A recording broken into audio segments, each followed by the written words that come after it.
years, and believe it or not, this is my first time at Channel Partners, so I'm super excited to be here, and I've learned a lot.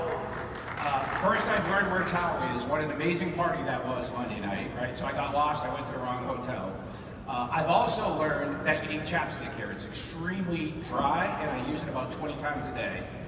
I've also learned that I got off at the wrong elevator at least 6 times and walked around. Literally, at one point in time, knocked on somebody else's room because I was on 438 instead of 441. Thank God nobody called security for me. But overall, what I was telling you is this is an amazing event. I feel like I've done a year's worth of travel in a few days with all the meetings and events that we've done and all the conversations that we've had. I've been married for 20 years, together with my wife for 25. You know, I met her the old-fashioned way, you know, drunk at a bar at the Harp and outside the garden. You know, I'm from Boston, if you can't pick that up. You know, so the concept of speed dating, everyone's like, hey, Channel's speed dating. I'm like, speed dating, what's that? Like, that's not how I ever did that. So I've learned very quickly from 7 in the morning to 10 o'clock at night what speed dating means, because it's been packed every single time. So what I'm going to talk about today, by the way, I'm not going to do a huge Verizon commercial. That was about as much of the marketing content that I'm going to give you here. I promise you I'll probably do a little bit of a sales pitch at the end because, you know, we have to do that. What I want to talk about is the economy. There's a lot of, you know, headwinds and concerns in the economy. I want to talk about some of the cutting edge technologies and some of the benefits that the suppliers have, that the channel has, and the benefit that we are as a supplier. So first and foremost, when you look at the economy, what I look at, so I own a multi-billion-dollar P&L for Verizon.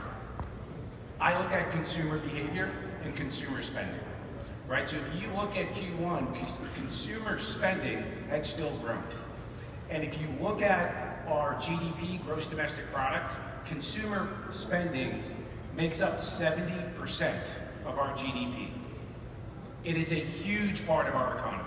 Then you look at the disposable income that people have, which continues to rise, right? So those are some of the benefits that we see in the economy. Obviously, there are headwinds, right? Banks failing, not good for the economy. Inflation, not good for the economy. So if I was in your shoes, I'd be like, okay, what do I invest in? What do I do? How do I help my customers through this time, right? And that's where you have a unique advantage over anyone else, because your relationships and your ability to leverage all of the suppliers in the channel to deliver technology for them. And when you look at technology and kind of consumer behavior, if you would, earlier I talked about, hey, I'm going to give you an example of somebody who's done it well. So anybody here shop at Target ever in their lives, right? Target, yeah, there's a few folks. So before the pandemic, you had 2 options. You had home delivery and you had in the store, right? During the pandemic, they have a new option, and it works. It is, hey, I order it online on my phone, I show up, I tell them I'm there, somebody brings it into my car. All of a sudden, now I'm at Target once a week. I've never been in the store before, but now I'm there all the time, because my wife's like, hey, I need you to run to Target. You know, just pull in and get it. Boom. I think they even deliver Starbucks out to you now, right? So super cool. I could use that here, because the lines are killing me to get to Starbucks in the morning. So consumer behavior drives technology change.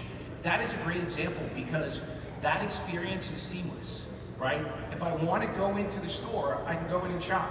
By the way, I've been that person who's done the online order, got 95%, and then went in and bought one thing that I had to figure out, I had to browse to figure out. So it gives me choice, and that's what good technology does. It gives you choice in what you want to do, and it's seamless. And by the way, it's good for business. So one of the VPs at Target talked about it and said customers who shop across its stores and its website are spend 4 times as much. So good business overall when you deploy technology well. So that's super important as you think about it. Now you may say, hey, I don't sell B2C, I sell B2B, right? But ultimately, remember that 70% stat of GDP. You're selling to somebody who's eventually selling to a consumer, and helping them in understanding what those trends are and how they need to deliver against time, which is what consumers are really, really focused on. How I spend my time, when and where I want to. And that's what technology does. So give them choice.